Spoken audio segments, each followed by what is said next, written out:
What's going on, everyone? Welcome back to the channel. It has been a long time. I just got finished playing Apex Legends Season 25 a little bit early. If you were in my live stream, I did play the new season for about 4 to 5 hours, I would say, and I did check it out a little bit off stream as well. I'm going to give you my raw thoughts and impressions on the new season and go over all the stuff that is on the way as well. But as for the TLDR and my overall thoughts on the season, I'm going to say this season is kind of just meh or okay. In my Twitter post, I did give it a 5.5 out of 10, which honestly is pretty low for a AAA shooter live, game experience like this. So it is a little bit lower than we have seen in the past few seasons. But let's start with the new legend of Sparrow. It has been a long time since we have gotten a new legend. The last new legend was Alter. And overall, I think Sparrow is pretty solid as a new legend. He feels very well thought out. His overall art style and the way he plays feels very good, and it's clear that they have spent a lot of time kind of revamping this legend or working on this legend, and I am excited to try Sparrow out more when the game does come out. If you are unfamiliar with Sparrow's kit, I will quickly go over it. It's just he has a passive that allows him to do a double jump or a wall climb jump, and the movement he has is going to be absolutely incredible. I cannot wait to see the clips that do come out with Sparrow's movement. His tactical is like a scanning kind of trap. If you go into this bubble when the trap is on the ground, it will scan you and you can kind of see where players are. And the third is the ultimate. It's an arrow you shoot on the ground and it continuously ticks enemies 20 or so health and shield damage if they are in the line of sight of the ultimate. Overall, his kit I think is pretty good. It's going to be a very good pub legend. Not sure if he's going to be a very good ranked legend. We'll have to wait and see. And Sparrow is a recon legend as well, which is pretty cool. Oh, and also his tactical, you can shoot the tactical into a survey beacon remotely and it will scan the beacon. I thought that was pretty fun as well. As for the other new thing for the season, we do have arenas, and this is the part where I am going to be a little hard on the overall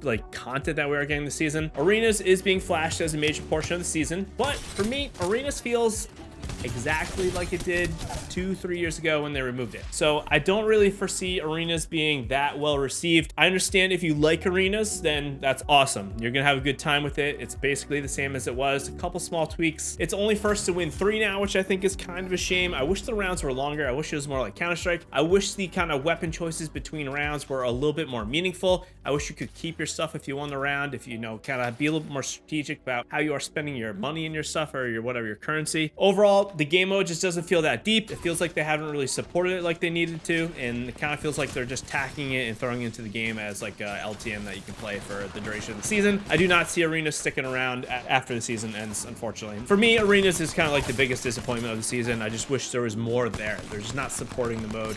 They didn't support it 2-3 years ago, and they're not supporting it right now, in my opinion. Other thoughts?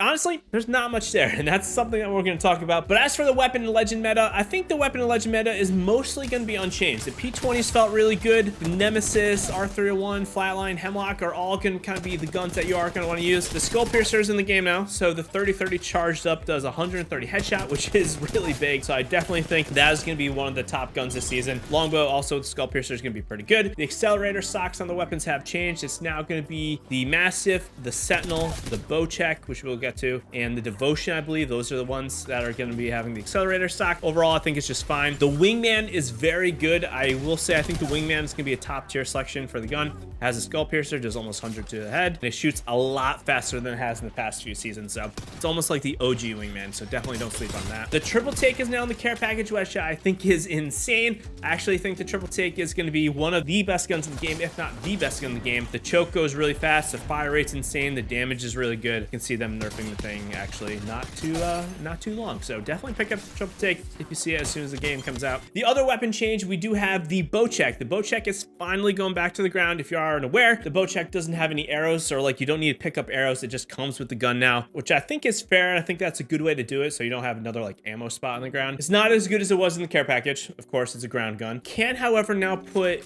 explosive grenades on the tips of the arrows, so you can take a frag grenade, charge it up like you would a thermite with a rampage, and you're now shooting explosive arrows. And I think this is actually really good. I don't think it's a scenario where you're going to want everyone on the team to have that Bow Check to be shooting the explosive arrows. But if you're rocking someone like Fuse, you got extra grenades per stack, you can hold more nades, and you want to rock a Bow Check with the explosive grenades, it's really good to get enemies out of cover. The splash damage on those grenade shots are really good.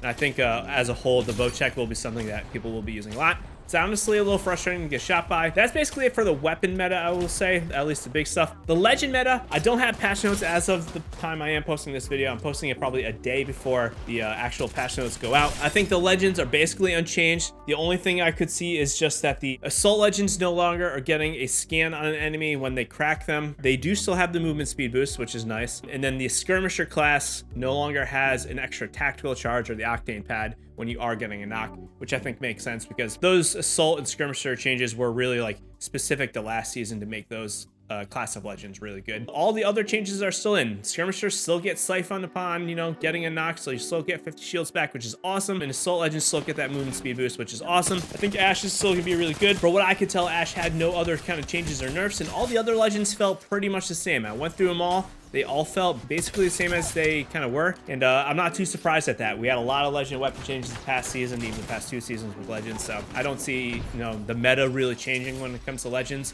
other than Sparrow being thrown into the mix now. I did not get to experience any new ranked mode, but we do know there is some sort of leaderboard coming into ranked next season. But as a whole, when I was kind of like reading through the game and the menus and stuff, it sounds like ranked is going to be the same as it was last season. I don't really expect a lot of changes. You're just getting some other like meaningless Apex packs and battle pass stars like as your reward. So I don't really think there's gonna be a lot there with ranked, which is definitely disappointing. I hope I am wrong, but you know, maybe by the time you're watching this video that has already come out. I will put a comment down below. Otherwise, I think that the battle pass is actually one of the better battle passes that we've had in a while. I like the Vantage skin, I like the Valkyrie skins.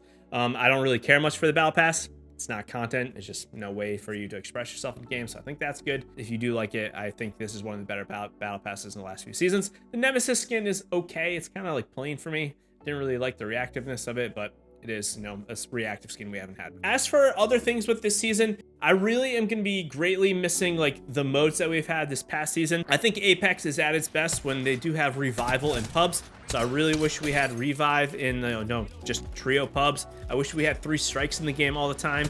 It just makes the game way more approachable and way more fun in my opinion. Like you can just kind of casually drop in. You don't have to worry about stressing that you're going to die and have to reset the whole game and just play slow. You can just respawn. The game is just way more free flowing. You can play the game.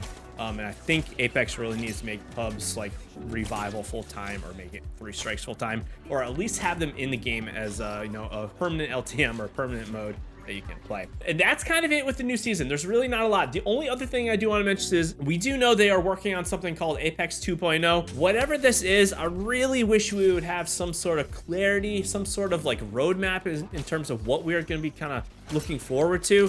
Right now, we've gotten 1 legend in 12 months, 1 weapon in 30 months, 1 map change in 18 months. There's really just not a lot of new content getting pumped in Apex. It makes me so hard to cover the game. It makes it so hard for me to recommend others to come back and play the game because there's really just not a lot there right now. There's not really much I can say. I love the changes that they did last season. They felt substantial, but we're kind of just like back to this point where like, why can't we even like sub out a POI for a new POI or like tweak a map or just do anything like that? The amount of content that we have gotten in terms of like new stuff, it's so limited to, and you know, they have staff of hundreds and hundreds. It's clear they're working on something else. It's just like not knowing what it is and not getting anything really new in the game beyond like a legend this season. Doesn't feel great. And I'm happy they're bringing arenas back, but it's like they didn't do anything to it. They just like copy and pasted it basically and put it in and, you know, made a few tweaks. So, you know, I'm grateful for all the changes. I'm happy that I still enjoy playing the game. Obviously, my playtime has drastically shrunken. I only posted 3 videos outside of my launch videos last season, which is an all-time low for me. I will be covering my legend tier list this Friday. I will be covering the weapons the following Friday. I'll be doing a Sparrow guide, but outside of that, there's not a lot for me to cover, unfortunately, when there's not a lot of new stuff getting pumped in the game. I've just done it before. I'm not gonna repeat content. So I will see you guys in the next video. I hope you have a wonderful time in season 25 of Apex Legends, and I hope you have a wonderful summer. I'm so happy it's starting to get warmer out. I will see you in the next one. Happy gaming.